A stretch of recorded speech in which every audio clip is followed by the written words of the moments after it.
Hello, and welcome to another EVs and Beyond recording. It's World EV Day, and oddly on World EV Day, we have a guest today that's from a fuel company, though whether you can call them fuel companies these days, I'm not sure, with all the new technologies coming online. I'd like to welcome Kieran Turner from Z Energy, and then well known to our readers is Debbie Vanderskay from ABB. Thanks for joining us, Kieran and Debbie. Thank you, great to be here. Yeah, thank you for having us again. Now, why are we talking to someone from Z on World EV Day, Kieran? I know you guys are predominantly a fuel company, but with the new fuels coming through, you guys are starting to get into electric in a bit of a way. Can you explain to us what Z's plans are for rolling out electric vehicle charging, I'm guessing? Yeah, look, I mean, I think Z has always seen itself as, solving what matters for a moving world. And, predominantly that's been fuel. And as the world's starting to transition, we see ourselves, transitioning with our customers at, whatever speed they're going at, as well as being a key leader in terms of making sure that we can support and I guess make that transition go a lot quicker through our site network. So putting out chargers into our public sites, working with our customers to help solve their charging needs, and make it a lot easier for people to transition from sort of, traditional fuel ICE vehicles into battery electric vehicles is a key reason for us to be driving and talking about this today. I guess if I find the right word, you're an energy company, I guess, these days. It's energy, really, isn't it? Yeah, it is. I mean, we are New Zealand's largest energy business at the moment in terms of, the amount of energy that fuel delivers. We own an electricity business and Flick. So, we are looking at those total solutions. And as our energy needs change in the future, so will Z's profile in terms of where we are, whether that's, current traditional fuels, biofuels, electricity, hydrogen, we'll move across that whole spectrum with our customers. Now, you guys have had a few electric vehicle chargers on your forecourts in the past, but I understand we're going through a bit of a change and we're going to see a lot more coming. I mean, how many sites, how many chargers are you guys looking at rolling out in the coming months and years? So by early next year, we should have 14 of our sites with EV chargers on, and we'll probably be looking at doubling that rate as we go and sort of getting 30 to 40 sites per year, up to the point, likely that not all fuel sites will be the places where people want to charge in the future. So we say, look, we've got roughly 200 Z sites at the moment. In the next sort of 3 to 5 years, you'd want at least 50% of those to have some form of charging on them around that in terms of meeting our customers' needs. Because again, a lot of those sites are in places where customers are traveling and it's convenient for them to fuel up. That's not to say they're going to be the only locations where people are, charging their vehicles in the future. There's going to be third-party sort of shopping malls and centres where people spend time, and obvious, but most of the time charging is going to be done in people's own homes. So we'll see ourselves through Flick and our Z Electric brands playing a role in that.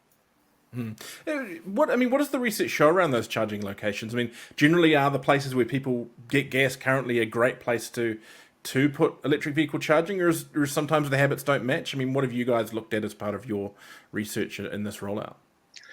I think definitely for the longer journeys, then a lot of those sites are still fairly well situated where you're between spaces.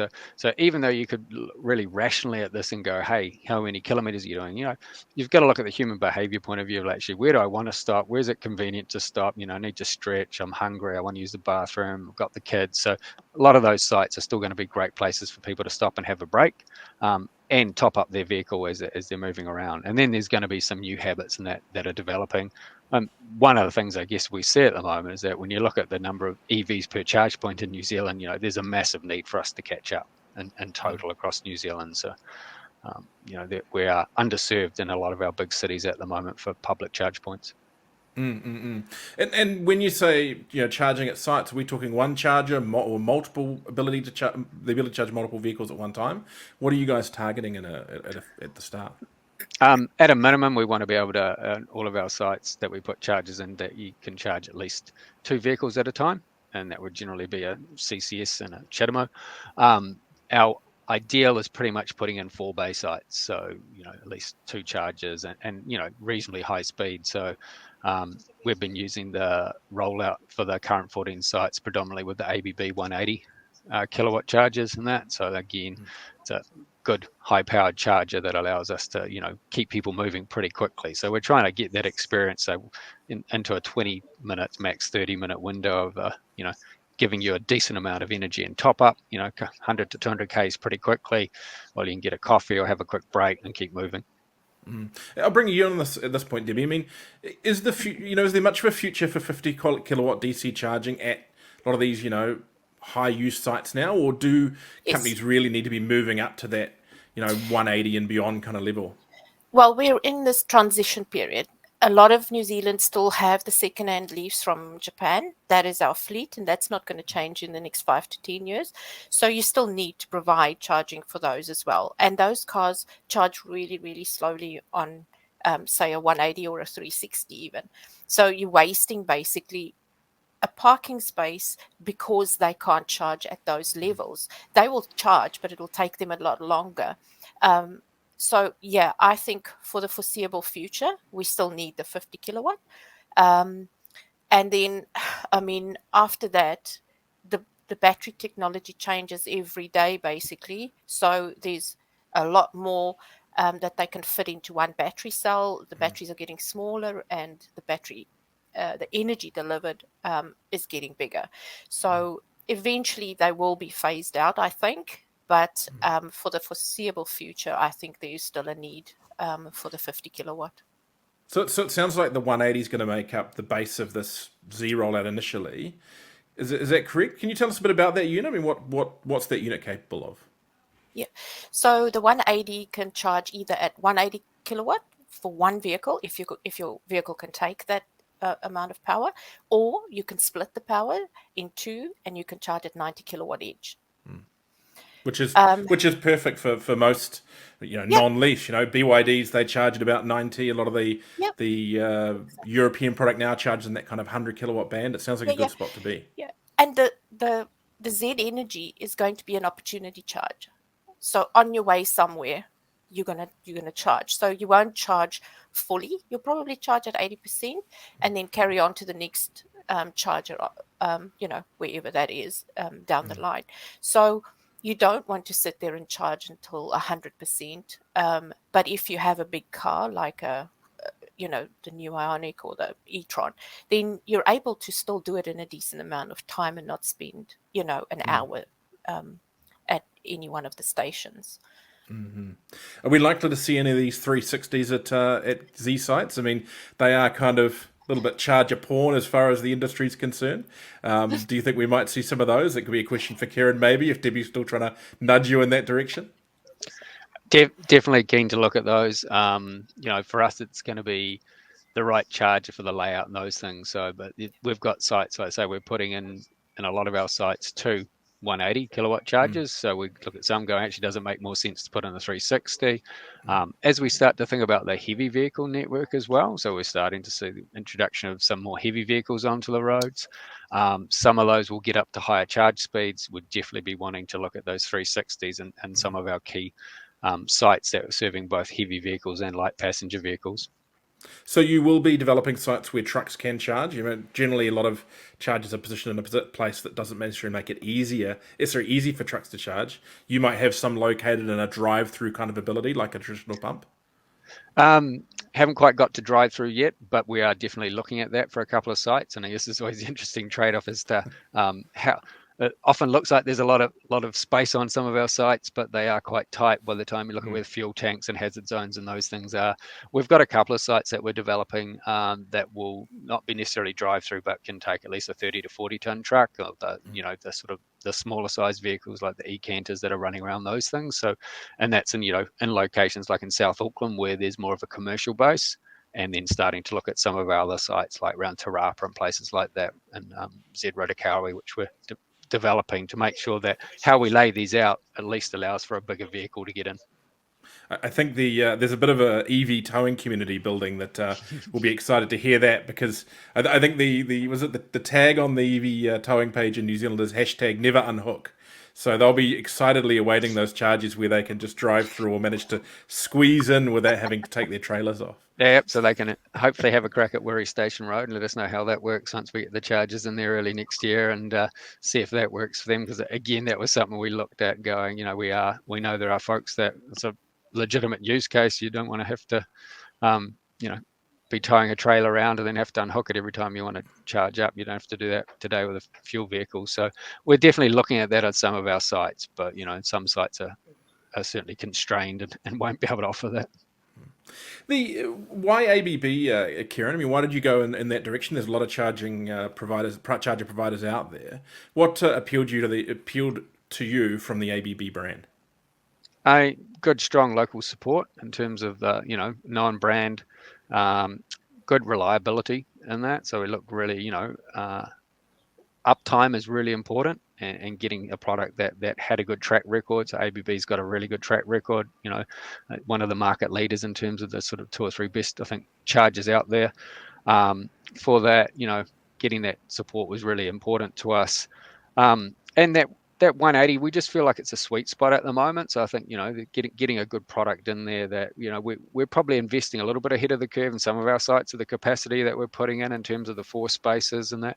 But like I say, that 90 to 180, that's where a lot of the vehicles are. And if we look at Rolleston, so we've got 2 ABB 50 kilowatt chargers there and the 180, and that's working pretty well in terms of the serving sort of more of that local community. Like say that Leaf or the Chatamo vehicles are, one of those 50 kilowatts getting quite high use, but also quite happy with the usage that the 180 is getting as well in terms of serving that longer journey market. Mm-hmm. Debbie, is there anything interesting about these installations or any split units? I mean, any special technology you guys have put into this Z rollout?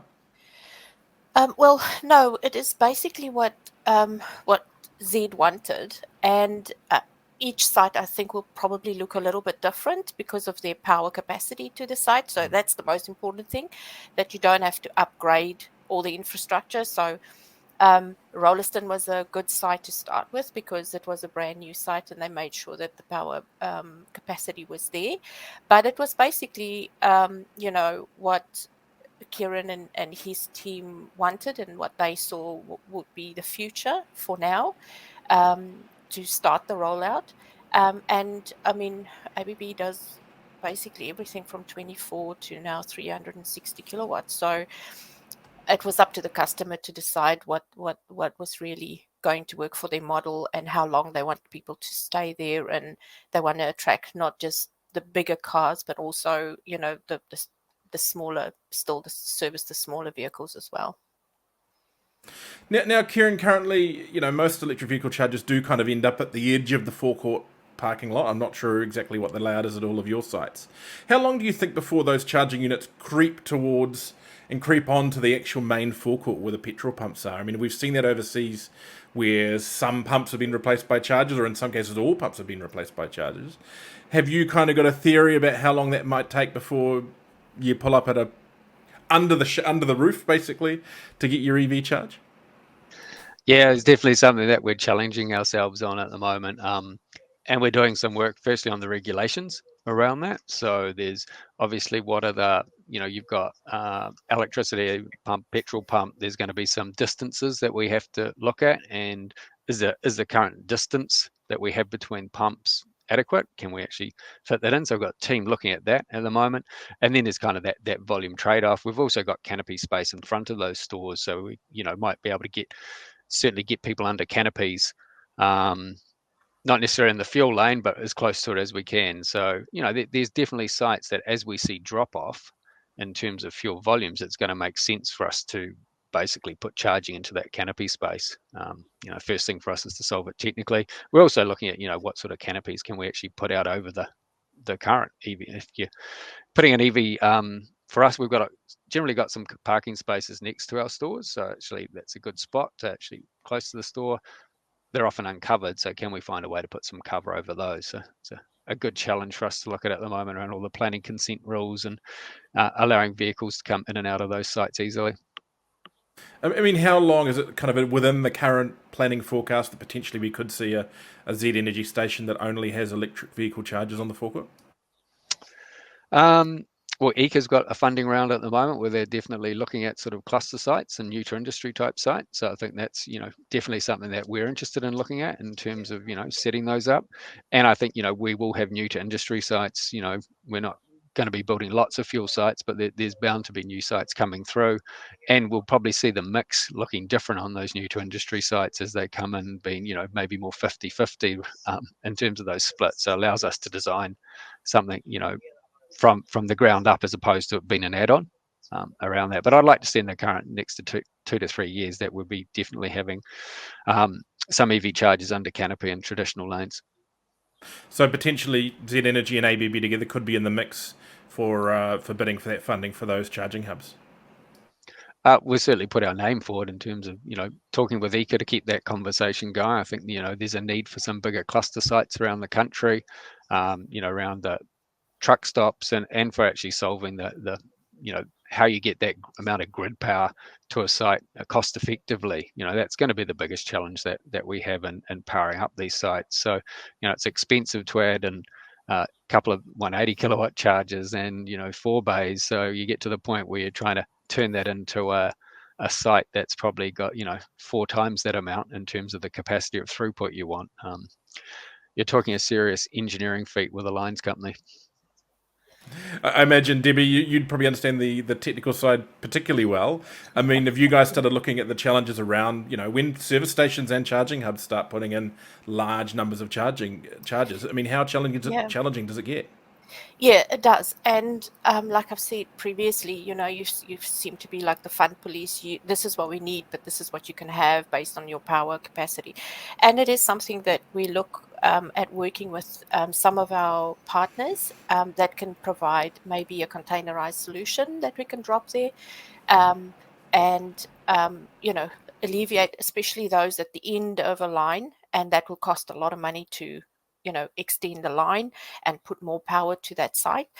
So we are working on a project with another customer at the moment that we are getting some pricing for, like a containerized solution with all the switch gear and everything that you can drop on a site, just as a solution to alleviate. But then we also have to look at solar. Z has got a lot of roof space, so you might be able to take, maybe not charge the vehicles on those, but you can take that to power the convenience store or something else, and then you've got a little bit more power that you can use that's available for the chargers. So that is all sorts of things that we are looking at the moment very carefully, so that we can provide a solution. And it's not just the Z customers that has this problem. A lot of customers, even dealers, they have the same problem. Those buildings were built a long time ago. There's no capacity for a 180 kilowatt charger to go in there. So a lot of our other customers have the same problem. Now, how will people be paying for using these chargers? This may be a question for either of you. I understand you've partnered with one of the networks to offer that.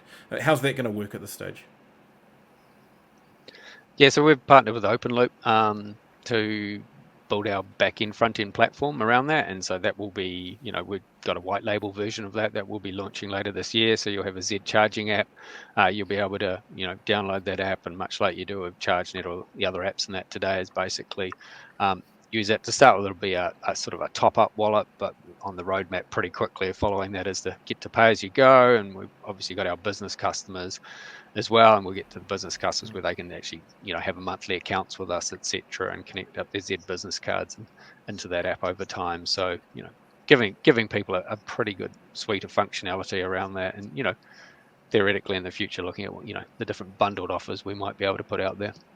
Yeah, I mean, ultimately, could you walk into the service station and pay for your charging with your Pi? I mean, is that possible? It will be in the future, yeah. If you've got a Z business card, that'd certainly be something that you could do, and that we'll be integrating that with our own app over time in terms of looking at that roadmap. So again, you've got the pre-order function, so we'd like to make that as easy as we can for customers, so you can be charging, then pre-order your food and pay for that all in one place. Yeah, I think one of the things my wife loves about us having an electric car is it keeps me away from the service station pies. But I think this might change Welcome that. Have you guys actually looked? I mean, do you find that people who in the past charge at your sites, or even the charge sites you've got up and running now, do they tend to come in store and spend and use facilities and that kind of thing, or do you find they stay quite separate from the service station? No, look, from what we're seeing at Rolleston and that, and it's mainly anecdotal, and that when you sort of go down and watch that, it's a reasonably good proportion that are actually getting out of the car and doing something else. It's sitting in your car for 20, 30 minutes. You've got facilities there, and good food, coffee, convenience, etc. around that. So, and again, a lot of it depends on the sort of mission or what you're actually trying to do. People are tending to use us where they actually can do more of those things in one place. So again, that's sort of almost why they'd choose a Z site, because they know they've got those other facilities. So we are expecting and seeing, quite a high uptake of that. Certainly higher than what you might have seen in the just fuel and go. Now, petrol cars, they get all the extras when they go to a service station. There's a bin, there's paper wipes, there's a bucket to wash your windscreen. I mean, is an effort going to go in to make those kind of services available to the people who are stuck out at the edge of the forecourt with the electric vehicle charger? Yeah, it was something that we went through the other week, actually look at those sites, providing for those bins and the lighting, and saying actually why do, if it's not close by already, you need to actually provide for that. What are the other things? There's a couple of sites we go actually putting in by the vacuum cleaner and things like that, going, what else might you want to do at the same time? And saying, well, actually, you've got some time in your hands, you give the car a clean out while you're doing that. So, definitely looking at that in terms of, not every site will be easy to do that straight away, but in terms of saying what are the amenities that go hand in hand with this, and other jobs that you can do while you're sitting there. Yeah, it's funny. I got some rather interesting looks a month or two ago when I was driving a couple of very heavily sign-written electric commercial vehicles down country, and we charged up at Turangi, and then had to take up a pump while we washed the windscreens and topped up the washer fluid and things like that. And yeah, it was rather awkward. If they weren't sign-written, it wouldn't have been as amusing. But yeah, no, it's certainly something I think that's needed. Yeah. So Debbie, I mean, is we've seen a lot of chargers kind of going in just in their own locations and things like that, rolling out council car parks and so forth. Is more of the business now starting to integrate in with things like fuel networks and people who might have serviced vehicles before that now are starting to come on board and get involved with charging vehicles as well? Well, I think the fleet companies are surely looking at that. They will look at providing charging as a service. It'll be more for overnight charging. But there's a lot more people that are thinking about how can we add value to our site, whatever that is. And providing charging is definitely sort of a draw card for a lot of people. If you provide charging, I will use your facility, or come into your store and buy something. And it's also, I think, for a lot of shopping centers or shopping malls, a good thing to have chargers there, and you sort of have a 40-minute that you can spend in the shopping center, and people know that that's going to be the time limit. But I think in Europe we see a lot more of the forecourt completely EV model. Not so much in New Zealand yet, but I mean they've got a whole lot. Yet. They've got a whole lot more cars. They have all the manufacturers there, so there's a lot more vehicles and opportunity to do that. The rollout in Wellington with Hutt and Wellington City Council is well on the way. That had the funding, so they will also provide chargers. And I think for me as an EV driver, and for all other EV drivers, it's no longer really how am I going to get. The range anxiety is now something sort of the past, unless you drive with your Leaf from Auckland to Dunedin. But it's the queuing. You get to a charger and there's one charger and there's three other people. So that is now no longer a 15-minute trip. Now that becomes like a 2-hour trip. So that is what people, that is what's going to really change, and turn this around, so that there's more people adopting, so that they can see there is enough charging infrastructure, and I don't have to wait 2 hours to get a charge. So there's a lot of people that is looking at that. as a business model. If we talk business, Kieran, I mean, is offering charging to the public in this way a commercially viable business unit yet, or is this something you guys are investing early to push the boat out? Does it need more government funding? I mean, how does this work from a dollars and cents perspective at this point?